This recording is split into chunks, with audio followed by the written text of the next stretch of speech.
जी news इस देश का सबसे पुराना न्यूज चैनल है, इसलिए आपको जी न्यूज पर ही रहना है। नमस्कार। कोरोना महामारी से मुकाबला जारी है। यह महामारी हर दिन नई चुनौती सामने खड़ी कर रही है। बेड, दवाई, ऑक्सीजन। आज की जो पहली बड़ी खबर है वो ये है कि अब से थोड़ी देर पहले चुनावों के एग्जिट पोल के नतीजे आ चुके हैं। 147 जो है वो है जादुई आंकड़ा। दुख की बात यह कि मौत के आंकड़े लगातार बढ़ रहे हैं। दिल्ली में कोरोना से हो रही मौतों का आलम यह है कि शवदाह में जगह नहीं मिल रही। इसके लिए सरकार को नए इंतजाम करने पड़ रहे हैं। द्वारका सेक्टर 29 में कुत्तों के लिए बने शवदाह गृह को इंसानों के लिए इस्तेमाल करने की बात है। ये बीजेपी की एक बहुत बड़ी उपलब्धि है और यही कारण है कि बीजेपी ने अपना सारा जोर पश्चिम बंगाल पर ही लगाया हुआ था। और आज ही भी कुछ देर पहले पश्चिम बंगाल से खबर आई है कि संक्रमण के मामले पहली बार 17,403 को पार कर गए हैं। पश्चिम बंगाल में बीजेपी की जीत सिर्फ एक राज्य में उनकी जीत नहीं है, ये एक नेशनल स्टोरी है। इसका फर्क जो है, इसका असर देश की, राष्ट्र की राजनीति पर पड़ेगा और मैं तो ये भी कहूंगा कि अंतर्राष्ट्रीय राजनीति पर भी पड़ेगा। तो क्या चुनाव सबसे ज्यादा महत्वपूर्ण है? आज ही उत्तर प्रदेश में पंचायत चुनाव ड्यूटी के दौरान शिक्षिका की तबीयत बिगड़ गई। उसने वीडियो जारी कर बताया कि ना घर जाने दे रहे हैं, ना इलाज करा रहे हैं। एक ऐसे वक्त में जब कोरोना इतनी जाने ले रहा है, इतने बड़े पैमाने पे पंचायत चुनाव कराना जाहिर है कि लोगों की जिंदगी के साथ खिलवाड़ है। लेकिन प्रधानमंत्री मोदी अगर यहाँ से जीतते हैं तो इस जीतने के साथ ही ये सारे जो मुद्दे हैं इस पर विराम लग जाएगा। कई सारे मुद्दे जो हैं, जो विपक्ष उनको घेरने के लिए सोच रहा होगा, वो सारे मुद्दे देश भर में खत्म हो जाएंगे। लेकिन हमारे छोटे शहरों, ग्रामीण इलाकों से तस्वीरें जब आती हैं तो झकझोर कर रख देती हैं। कल ही उत्तर प्रदेश के जौनपुर से एक तस्वीर आई जिसने मन को व्यथित कर दिया। बीच सड़क में एक बेहाल बुजुर्ग पति साइकिल में लटकी पत्नी को संभाल भी नहीं पा रहा था। वो जमीन पर गिर पड़ी। कोरोना से मौत हो गई थी और कोई गांव वाला ना अंतिम संस्कार करने दे रहा था, मदद तो दूर की बात है। प्रधानमंत्री मोदी का जो रथ कहते थे ना कि ये जो रथ है और इस रथ को कोई रोक सकता है क्या?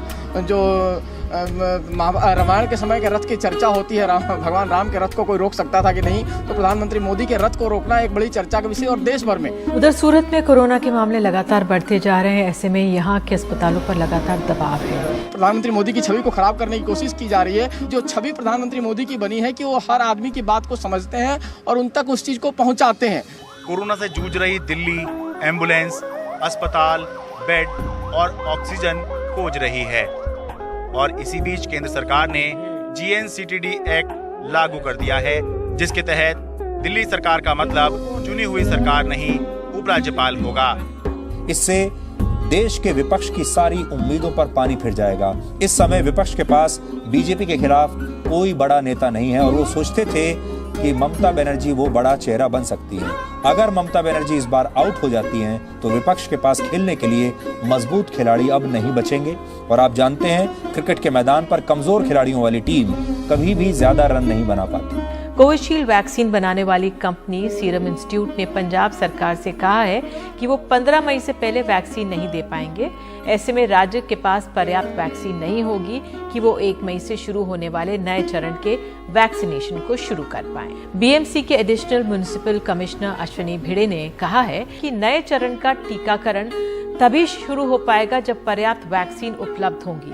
और इस बीच दिल्ली के स्वास्थ्य मंत्री सत्येंद्र जैन ने भी साफ कर दिया कि हमारे पास इतनी मात्रा में वैक्सीन नहीं है, लिहाजा टीकाकरण में देरी हो सकती है।